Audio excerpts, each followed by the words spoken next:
केंद्र सरकार के 3 खेती कानूनों खिलाफ अज यानी कि 27 सितंबर ਨੂੰ किसान जथेबंदियां ਵੱਲੋਂ ਭਾਰਤ ਬੰਦ ਦਾ ਸੱਦਾ ਦਿੱਤਾ ਗਿਆ ਹੈ। संयुक्त किसान मोर्चे ने देश की जनता ਨੂੰ ਬੰਦ 'ਚ शामिल होने की अपील की है।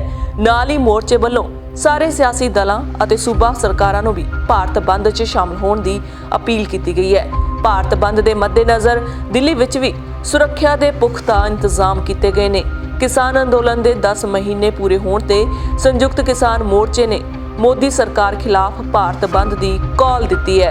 मोर्चे ने कहा कि बंद का आयोजन सवेरे 6 बजे तो शाम 4 बजे तक लिए किया जाएगा।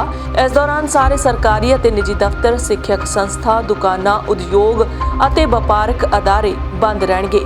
बंद दौरान सारिया एमरजेंसी सेवावां, हस्पताल, मैडिकल दीआं दुकानां, एंबूलेंस अते कोई भी मैडिकल सेवा किसी भी तरह की जनतक जिवें फायर ब्रिगेड, राहत अते बचाव काम अते निजी एमरजेंसी वाले लोगों नूं बाहर रखा गया है। जिन्हां विद्यार्थियों की प्रीख्या है उन्हां नूं छूट दी गई है।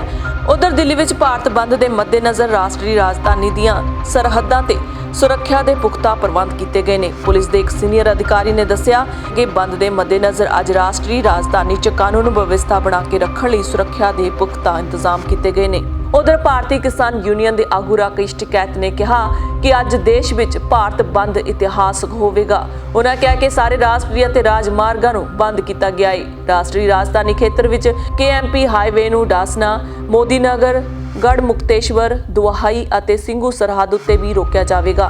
उन्होंने कहा कि अपने चोण मैनीफेस्टो विच पंजाब ने गन्ने का रेट 370 अते भुगतान 14 दिनों विच भुगतान करन दा दावा कीता सी, पर वो सिर्फ जुमलेबाज सरकार साबित हुई है अते धोखे नाल वोटां लैके किसानां नूं मारन लई छड्ड दिता है। टिकैत ने कहा है कि उत्तर प्रदेश विच गन्ने की कीमत विच 25 रुपए का वाधा किसानां नाल धक्का है। उन्होंने कहा है कि भाजपा संसद मैंबर वरुण गांधी ने भी सरकार नूं चिट्ठी लिख के मंग की सी कि गन्ने का भाव वधा के 400 रुपए प्रति क्विंटल किया जाए।